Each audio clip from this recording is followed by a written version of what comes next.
Jangan menghalangi jalan.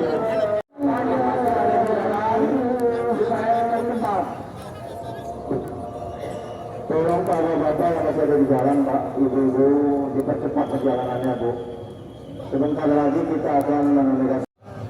Allahu Akbar, Allahu Akbar, Allahu Akbar, Allahu Akbar, Allahu Akbar, Allahu Akbar, Allahu Akbar, Allahu Akbar, Allahu Akbar.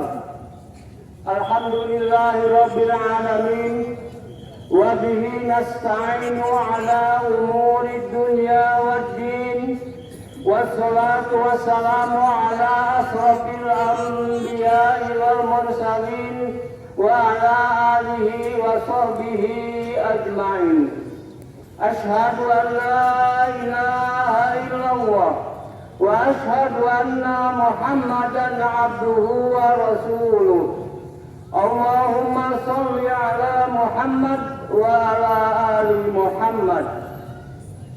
رب اشرح لي صدري ويسر لي أمري واحلل عقدة من لساني yafqahu qawli.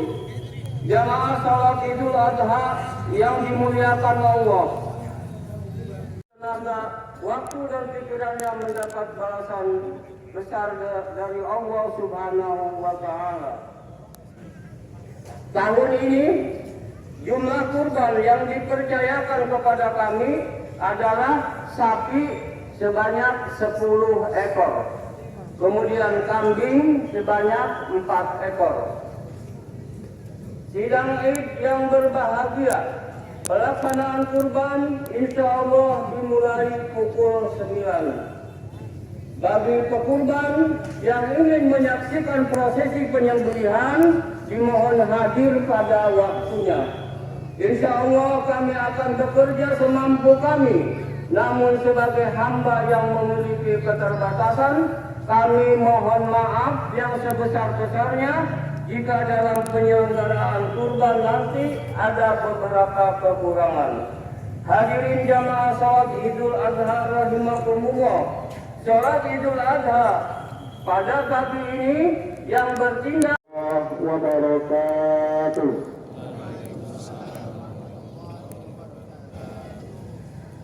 Alhamdulillahilladzi khalaqal mauta wal hayata liyabluwana ayyana ahsanu amala.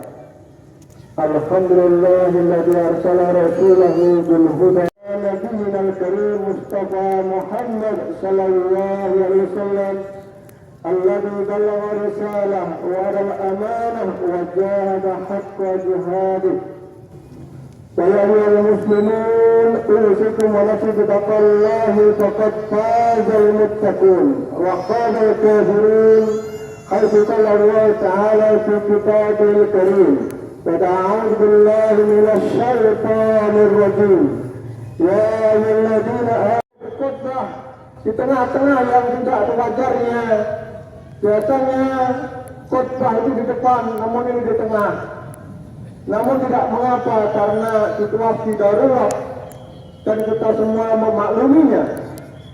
Di dalam khutbah yang singkat ini yang akan disampaikan, saya akan bawakan tema menggapai cinta Allah Subhanahu wa Ta'ala di bulan Dzulhijjah. Coba yang Allah muliakan, Rasulullah sallallahu alaihi wasallam bersabda, "Ma min ayyamin al-amal as-salih ahabbu ila Allah min hadhihi al-ayyam." Qalu wa la jihad fi sabilillah. Qala la. Illa rajulun kharaja bi nafsihi wa malihi thumma lam yarji' bi dhalika bi shay'in. Rawi Ibnu Majah wa ghairuhu wa sahhahu Al-Albani. Yang artinya tidaklah ada hari-hari yang mana Allah lebih cintai. Tidaklah ada hari-hari yang amal soleh oleh Allah Subhanahu wa Ta'ala dia cintai daripada hari-hari 10 awal bulan Dzulhijjah. Maka para sahabat menyampaikan, tidak juga jihad fisabilillah ya Rasulullah, tidak juga jihad fisabilillah, kecuali seseorang pergi berperang dengan harta dan jiwanya kemudian tidak kembali lagi. Ada riwayat Ibnu Majah dan yang lainnya dan disahihkan oleh Syekh Al-Albani. Dan berangkat dari hadis ini kita memahami bahwa amalan 10 awal bulan Dzulhijjah itu amat tinggi nilainya di hadapan Allah Subhanahu wa taala. Dari mulai kita baca Al-Quran, zikir, istighfar, saum Arafah, kemudian puncak-puncaknya adalah ihraqud dam, yaitu menyembelih hewan kurban. Kalau kita kerjakan betul-betul lillahi ta'ala, itu ditimbang dengan amalan terbesar dalam Islam, yaitu jihad fisabilillah. Dengan syarat yang berangkat perang itu meninggal, maka itu sama nilainya di hadapan Allah Subhanahu wa taala. Maka kalau yang berangkat perang itu balik dalam artian pulang ke rumahnya, maka nilai amalan 10 awal bulan Dzulhijjah lebih agung di sisi Allah Subhanahu wa taala. Namun banyak saudara-saudara kita yang kadang lupa. Kira-kira lebih banyak yang mustahik atau yang korban? Banyak yang mustahik atau korban? Mungkin banyak yang mustahik. Semoga di sini banyak yang korban. Allahumma amin. Saudara-saudara kita seantero dunia telah datang ke Makkah Al-Mukarramah, sehingga bandara Jeddah penuh dengan pesawat. Lalu lihat dari satelit dalam rangka menunaikan ibadah haji untuk meraih ridha Allah Subhanahu wa taala dan cinta ilahi. Tidak semua orang Allah beri kesempatan untuk berangkat haji. Bahkan sampai bandara balik lagi. Bahkan banyak saudara-saudara kita pergi ke Makkah Al-Mukarramah. Mungkin ada 1-2 sebagian yang tidak melihat Ka'bah. Malaikat. Kalau kita bacakan dengan bahasa kita, dan itu dimuat dalam kitab Mustadul Anwar, maka Allah menjawab protes para malaikat. Ya malaikat, jangan Anda melihat Ibrahim dari segi doanya saja, lihatlah dalam hatinya. Uji sendiri kalau nggak percaya. Maka para malaikat yang sebelumnya mengatakan Ibrahim itu kan disibukkan dengan hartanya dan mungkin maaf dengan istrinya. Karena istri Nabi Ibrahim itu ada 2, namun di dalam kitab Qasasul Anbiya karangan Ibnu Katsir ada 4. Anak Ibrahim itu yang terkenal ada 2, namun dalam kitab ini ada 11. Maaf, ada 13. Silahkan dicek. Maka Nabi Ibrahim mempunyai kekayaan luar biasa. Beliau mempunyai 100 ekor onta, 300 lembu, 12.000 kambing. Maka ketika malaikat menguji Nabi Ibrahim, layakkah mendapat gelar Khalilullah, maka para malaikat geleng-geleng. Dalam artian dia memang layak untuk mendapatkan gelar itu. Maka dalam bahasa komunikasi malaikat dengan Ibrahim atau seseorang dengan Nabi Ibrahim alaihissalam, ya Ibrahim, kemudian kambing sebanyak itu milik siapa? Maka Nabi Ibrahim menjawab, itu adalah milik Allah Subhanahu wa taala dan sekarang dititipkan kepadaku.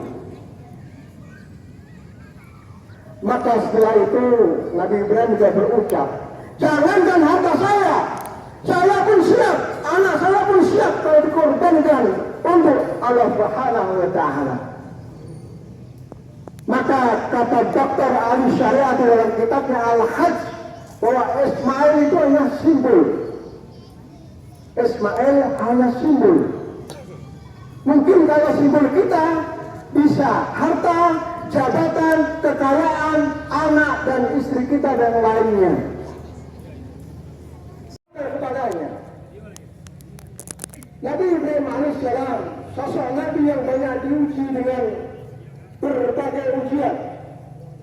Yang diberikan dalam surat Al-Baqarah ayat 124. Wa idibtala Ibrahim rabbuhu wa atammahinna. Dan ingatlah ketika Allah menguji Nabi Ibrahim, wa atammahinna, beliau selalu menyempurnakan ujian-ujiannya, dilaksanakan dengan sesempurna mungkin. Maka ketika beliau mendapat perintah untuk menyembelih anaknya yang beliau cintai, untuk menyembelih buah hatinya yang beliau tunggu-tunggu bertahun-tahun, ketika lahir umur 7 tahun Allah perintahkan untuk menyembelih. Ini kalau tidak tawakalnya penuh, yakin penuh terhadap Allah Subhanahu wa ta'ala, tidak bisa. Namun karena keyakinannya, tawakal yang begitu memuncak, ini sebuah pengorbanan yang luar biasa. Maka kalau Ismail kita, apa yang kita punya ini tidak kita korbankan untuk Islam, maka hanya tinggal kepingan-kepingan atau hanya tinggal lewat waktu. Maka jemaah yang Allah Subhanahu wa ta'ala, mari apa yang kita punya dari harta kita, jabatan kita, ilmu kita, tenaga kita, kita gunakan untuk membela Islam semampu kita. Orang-orang yang dermawan, orang-orang yang kaya, hartawan, membela Islam dengan hartanya. Orang-orang ilmuwan, para ulama membela Islam dengan ilmunya. Orang-orang yang Allah takdirkan tidak berharta, tidak berilmu, membela Islam dengan tenaganya. Surat Al-Munafiqun ayat ke-10, bahwa dunia itu memang terang tapi gelap, dan alam kubur itu memang gelap tapi terang. Dunia terasa terang karena memang bisa dilihat, namun bagi orang-orang yang tidak bisa melihat dengan pancaran ilmu dan hidayah, terasa gelap karena tidak bisa membedakan mana yang hak, mana yang batil, mana yang baik, mana yang sunnah, mana yang bid'ah. Namun di alam kubur yang kita sangka itu gelap, pada dasarnya adalah terang benderang. Walaupun kita memang belum masuk, namun dari banyak riwayat ayat bahwa orang yang sudah masuk itu ketahuan keluar dari kuburan. Coba dengan yang surat Al-Munafiqun ayat 10. Fayaqulu Rabbi,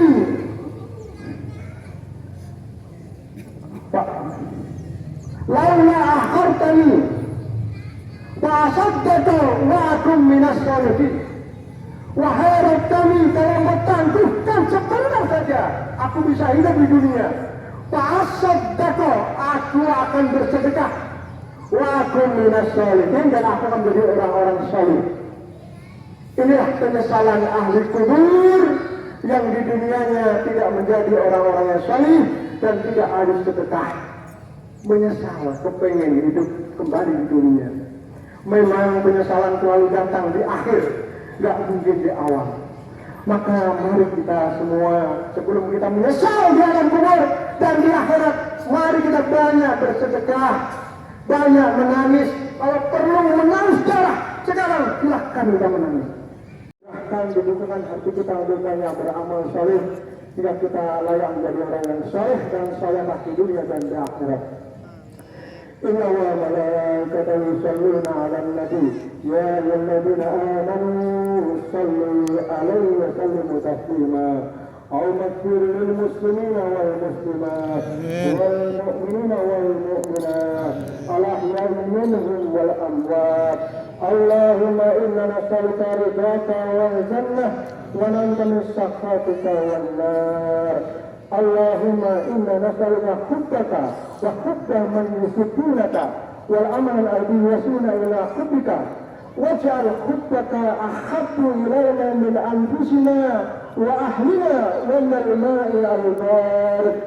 اللهم إنا نسألك السلامة في الدين وعافية في الجسد وزيادة في العلم وبركة في الرزق وتوبة قبل الموت ورحمة عند الموت ومغفرة بعد الموت.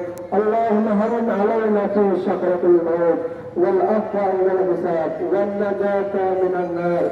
ربنا لا تزغ قلوبنا بعد إذ هديتنا وهب لنا من لدنك رحمة إنك أنت الوهاب. اللهم تقبل قرباننا اللهم تقبل قرباننا اللهم تقبل قرباننا. ربنا آتنا في الدنيا حسنة وفي الآخرة حسنة وقنا عذاب النار. وصلى الله على نبينا محمد صلى الله عليه وسلم وآخر دعوانا عن الحمد لله رب العالمين.